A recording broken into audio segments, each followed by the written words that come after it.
guys, welcome back to my channel. So up to now we have discussed BJT biasing and all the stuff, and from today's video we are going to discuss the applications of BJT. And the first application of BJT is amplifiers. BJTs are widely used as amplifiers, guys. Okay, so what is an amplifier?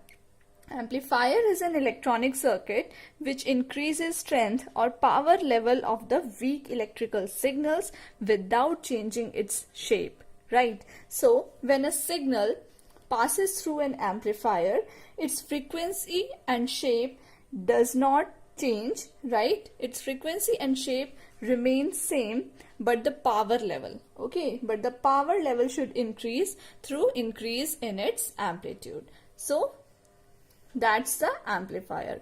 Now we are going to discuss amplifier in detail, but with the help of a small example, okay, so that you have a full clarity of amplifiers. Okay, so let's start with an example.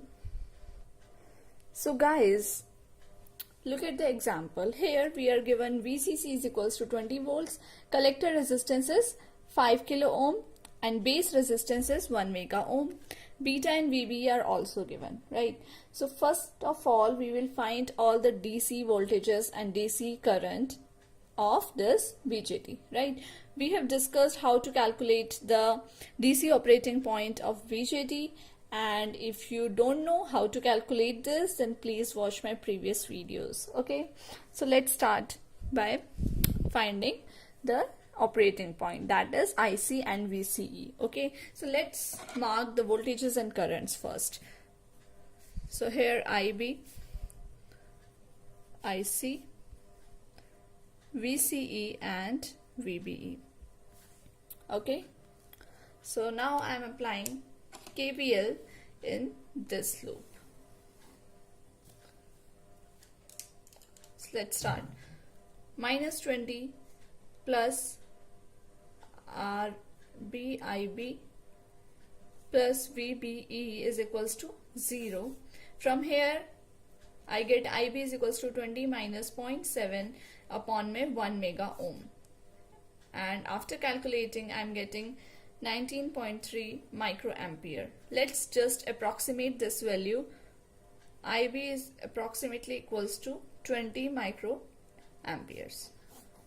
So this is IB. Now let's calculate IC. IC is equals to beta IB, which is equals to, beta is given 100 into 20 into 10 ki power minus 6. It comes out to be 2 milliamperes. Okay, IC.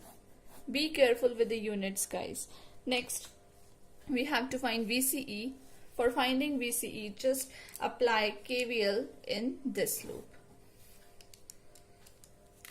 So it will become minus 20 plus में RC IC plus में VCE is equals to 0, and from here I get VCE is equals to 20 minus 5 into IC is 2. It is in 5 kilo ohms and IC in 2 milliamperes. So both 10 ki power minus 3 and 10 ki power 3 gets cut, and we get 20 minus 10. Then VCE is equals to 10 volts. Now guys, we have calculated all the DC voltages and currents. So these DC currents and voltages are provided to keep the BJT in activation. So here are our calculated values. Now let's apply some input to this BJT. So here I am giving input VI to this BJT which is operating in active region. Okay, now let's take VI as a very small signal AC input, okay, because we want to perform the function of amplification, right? So we are taking very weak signal VI, and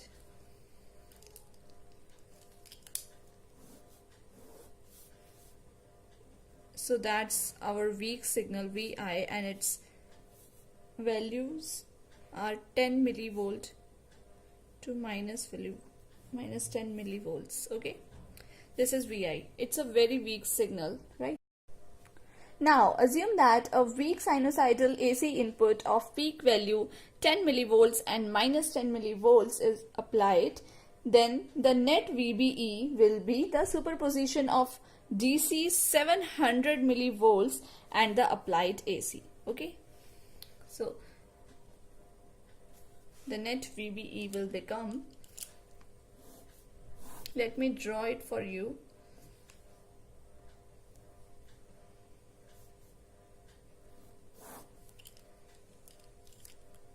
So this is VBE, which is at 700 millivolts, right? Now this AC will get superposition on this VBE. Okay, so it will be something like this.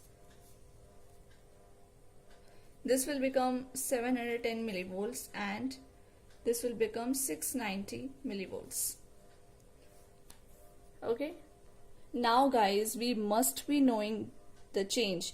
The small change in VBE cause change in IB, right? So let change in IB, delta IB is equals to plus minus 1 microamperes. Okay, so the net base current will become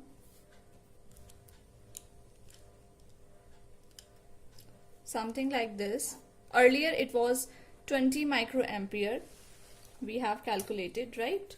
But because of change in VBE, the IB, that is base current, also changes to plus minus 1 microampere. Okay,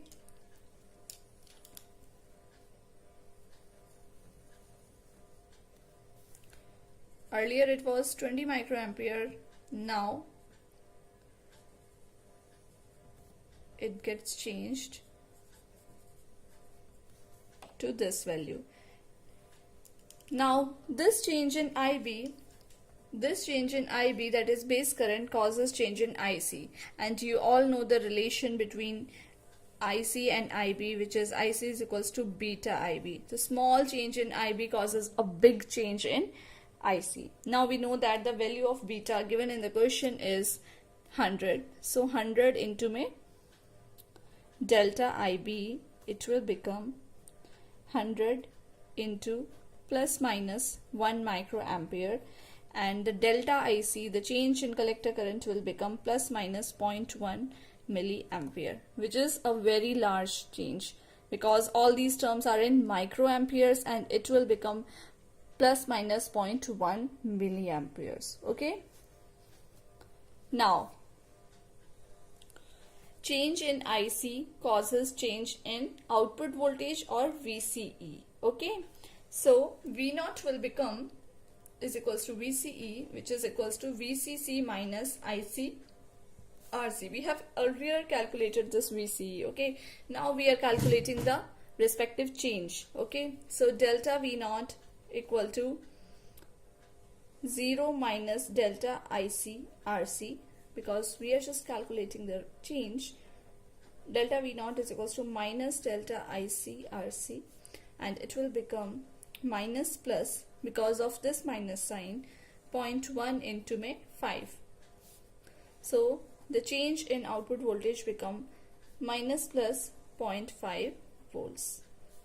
Right, now the input given is basically Vi given is 10 millivolts. AC input results in 0.5 volts AC output. That is, the circuit provides a voltage amplification of 50 times. Let me show you first. Earlier we are having the weak signal, whose amplitude varies from 10 millivolts to minus 10 millivolts, and after amplification I am having the signal which is varying from minus 0.5 volts to plus 0.5 volts. Okay,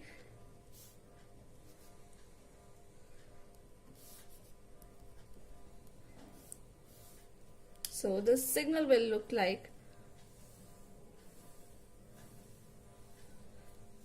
something like this. So we have seen the how amplifier works, right? Now here you can see there is a phase shift in the signal. Yes, because we are dealing with common emitter amplifier, and the common emitter amplifier will provide the phase shift of 180 degrees. You must be clear with this concept, and in our few more lecture we will be discussing this concept also. Okay, now here our fundamental concept is that our signal gets amplified 50 times. Okay, so BJT is able to provide amplification because small change in voltage at input terminal can cause large change in voltage at output terminal, right? So voltage amplification can be increased further by using a transistor of higher beta or by connecting a greater load resistance, right? So in this case the load resistance is RC, right? So beta is the measure of. Now when BJT is used in common emitter configuration, it provides a phase shift of 180 degree between input and output voltage waveforms. Now guys, you must be clear with some of the notations which I will be using in this analog series. Okay, so capital I and capital B, I will use this notation for DC value, for marking DC value, right? Which in this case is 20 milliamperes. Now, small I with small b. Here I will be using this notation for instantaneous AC value. And small I but capital B, it is for total value, which includes both DC plus AC values. Okay, and capital I with small b, I will be using this for RMS AC value.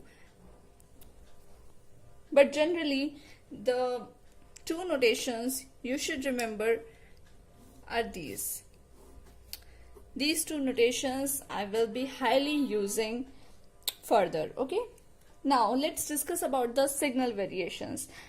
It is a maximum or peak change in the value of current and voltage when AC input is applied to an amplifier. Now according to the signal variations, amplifiers are divided in two types. One is small signal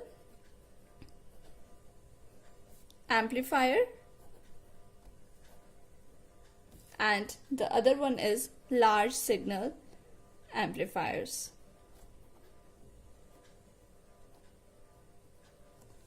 Now let's first discuss the small signal amplifier, an amplifier in which signal variation is much smaller in comparison to DC value, right? For example, let me draw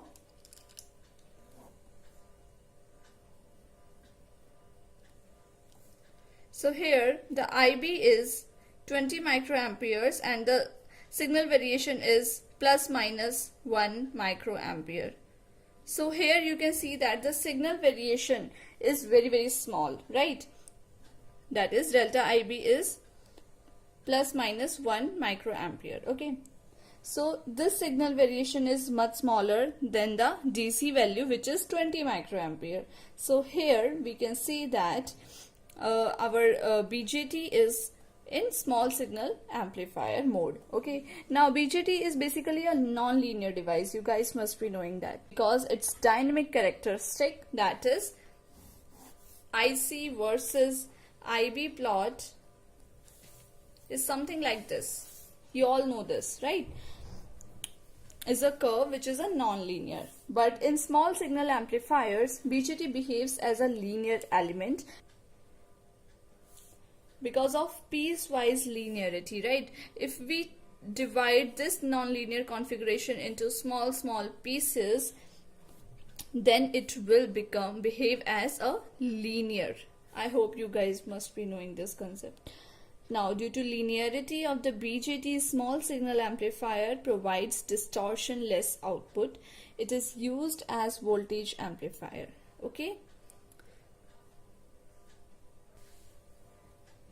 So large signal amplifiers are the amplifiers in which signal variation is large. That is, signal variation is comparable to the DC value. So here you can see that the signal variation, that is delta IB, is 28 microampere, which is very much comparable to 30 microamperes, right?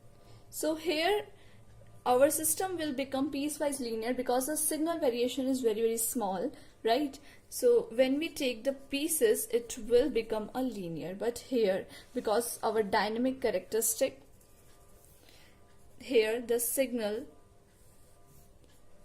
variation is very large, so because of that it will behave as a non-linear device,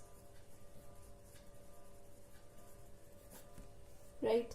In large signal amplifiers, BJT becomes non-linear and thereby distortion occurs in the output. Large signal amplifiers can provide large output signal power to the load, hence it is used as power amplifiers, right? So basically the advantages of small signal model is that in small signal model the BJT will become linear. BJT will behave as linear, or you can say that piecewise linear. And second most important thing is that the output we are getting is distortionless.